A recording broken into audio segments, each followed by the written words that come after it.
स्वागत है आप सभी का। यूजीसी नेट दिसंबर 2023 एग्ज़ाम के लिए बहुत ही महत्वपूर्ण प्रैक्टिस सेट यहाँ पर आपको दिखाई पड़ेगा और ऐसे प्रश्न हैं जो परीक्षा में बहुत ही उपयोगी होने वाले हैं। तो बने रहिए और शुरुआत करते हैं। भारतीय साहित्य की भूमिका के लेखक कौन हैं? दूधनाथ सिंह, रामदर्श मिश्र, रामविलास शर्मा, इनमें से कोई नहीं। तो मित्रों, इसका जो सही उत्तर है वह है रामविलास शर्मा। अब एक और महत्वपूर्ण जो प्रश्न है आप देखेंगे, हिंदी साहित्य की भूमिका के लेखक कौन हैं? अब इसके पहले हमने देखा कि भारतीय साहित्य की भूमिका के लेखक कौन हैं और अब प्रश्न है हिंदी साहित्य की भूमिका के लेखक कौन हैं? रामविलास शर्मा, श्याम सुंदर दास, हजारी प्रसाद द्विवेदी, नंदुलारे वाजपेयी। तो मित्रों, सही उत्तर है आचार्य हजारी प्रसाद द्विवेदी। तो हिंदी साहित्य की भूमिका सन 1940 ईस्वी में हजारी प्रसाद द्विवेदी जी ने लिखी। अक्षर अक्षर यज्ञ किसके पत्रों का संग्रह है? फणीश्वरनाथ रेणु, देवीशंकर अवस्थी, गोविंद मिश्र, धर्मवीर भारती। तो इसका जो सही उत्तर है धर्मवीर भारती।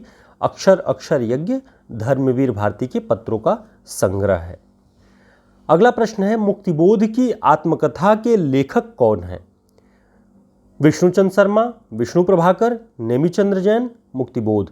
तो मुक्तिबोध की आत्मकथा से आपका कभी कभी भ्रम हो सकता है कि यह मुक्तिबोध ने ही लिखी होगी, लेकिन इसे विष्णुचंद्र शर्मा ने लिखा हुआ है। तो ये सारे महत्वपूर्ण तथ्य आपको ध्यान रखना है। लाल तारा के रचनाकार कौन हैं? रामवृक्ष बेनीपुरी, उदयशंकर भट्ट, निराला, हरिऔध। तो यह रामवृक्ष बेनीपुरी की रचना है। तो ये बहुत ही महत्वपूर्ण प्रश्न आप देख रहे थे। इसके अलावा हिंदी आलोचना में आचार्य शुक्ल की चिंतन परक मान्यताओं को सबसे प्रबल समर्थन किसने दिया, यानी उनके प्रबल अनुयायी कौन थे? तो इसका जो सही उत्तर है वह है विश्वनाथ प्रसाद मिश्र। इन्होंने ही रीतिकाल को श्रृंगार काल नाम दिया है। निम्न में से सौष्ठववादी आलोचक किसे कहा जाता है? नंदुलारे वाजपेयी, हजारी प्रसाद द्विवेदी, आचार्य रामचंद्र शुक्ल या नगेंद्र। तो सौष्ठववादी जो आलोचक है वो कहा जाता है नंदुलारे वाजपेयी को। चींटी से लेकर हाथी पर्यंत सभी पर कविता हो सकती है, यह कथन किस विद्वान का है? महावीर प्रसाद द्विवेदी, आचार्य शुक्ल, मैथिली शरण गुप्त, बाल मुकुंद गुप्त। तो सही उत्तर है महावीर प्रसाद द्विवेदी जी। महावीर प्रसाद द्विवेदी जी ने ही हिंदी कविता को विविध विषयों की ओर मोड़ने का सफल प्रयास किया। उसी से संबंधित यह तथ्य है कि उन्होंने लिखा कि चींटी से लेकर हाथी पर्यंत सभी पर कविता हो सकती है। अंतःकरण की वृत्तियों के चित्र का नाम कविता है, यह किसने कहा? रामचंद्र शुक्ल, श्याम सुंदर दास, महावीर प्रसाद द्विवेदी, हजारी प्रसाद द्विवेदी। तो इसका जो सही उत्तर है मित्रों महावीर प्रसाद द्विवेदी। उन्होंने ही कहा कि अंतःकरण की वृत्तियों के चित्र का नाम कविता है। बिहारी की भाषा चलती होने पर भी साहित्यिक है, ऐसा कौन कहता है? हजारी प्रसाद द्विवेदी, बच्चन सिंह, रामचंद्र शुक्ल, डॉक्टर नगेंद्र।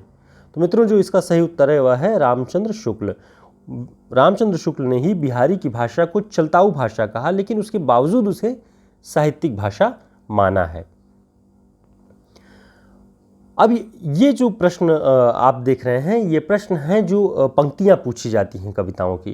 तो ये बहुत ही महत्वपूर्ण प्रश्न होते हैं, बहुत उलझाऊ प्रश्न भी होते हैं, इसलिए आप इसे ध्यान से देखिए। दुख ही जीवन की कथा रही, क्या कहूँ आज जो नहीं कही। यह किसकी पंक्तियाँ हैं? जयशंकर प्रसाद के आंसू से, निराला के सरोज स्मृति से, निराला की राम की शक्ति पूजा से, अथवा पंत से। अब आप देखिए कि निराला का नाम 2 बार आया है, तो आपको यह तय करना है कि यह सरोज स्मृति से है कि राम की शक्ति पूजा से। तो मित्रों, यह सरोज स्मृति से यह पंक्तियां हैं। उन्होंने अपने जीवन की व्यथा कथा के बारे में इन पंक्तियों में बताया है। भीतर भीतर सब रस चूसे, हंस हंस के तनमन धन मूसे, किसकी पंक्ति है? प्रताप नारायण मिश्र, बालकृष्ण भट्ट, ठाकुर और भारतेंदु हरिश्चंद्र। तो ये सही उत्तर इसका भारतेंदु हरिश्चंद्र है।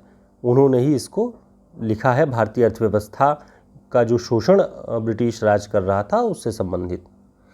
लोकनायक वही हो सकता है जो समन्वय कर सके, यह पंक्ति किसकी है? आचार्य रामचंद्र शुक्ल, आचार्य हजारी प्रसाद द्विवेदी, रामविलास शर्मा, डॉक्टर नगेंद्र। तो इसका जो सही उत्तर है वह है आचार्य हजारी प्रसाद द्विवेदी। लोकनायक वही हो सकता है जो समन्वय कर सके, हजारी प्रसाद द्विवेदी जी कहते हैं। अधिकार खोकर बैठना यह महादुष्कर्म है, यह पंक्ति किसकी है? रामधारी सिंह दिनकर, मैथिली शरण गुप्त, निराला, सुभद्रा कुमारी चौहान। तो इसका जो सही उत्तर है वह है मैथिली शरण गुप्त। राग गोविंद की रचना किसने की या यह किसकी रचना है? जयदेव, सूरदास, रसखान और मीराबाई। तो मित्रों जो इसका सही उत्तर है वह है मीराबाई। राग गोविंद, राग मल्हार, इस तरह की कई तरह की जो रचनाएं राग पे आधारित मीराबाई ने लिखी हुई है। तो आप देख रहे थे महत्वपूर्ण प्रश्नों की श्रृंखला, और ये सारे प्रश्न आपके लिए बहुत ही महत्वपूर्ण हैं, बहुत सारी परीक्षाओं में ये पूछे गए हैं। तो आप इसे तैयार कर लें, इसे याद कर लें। आगे एक नए वीडियो के साथ आपसे फिर मिलते हैं। धन्यवाद।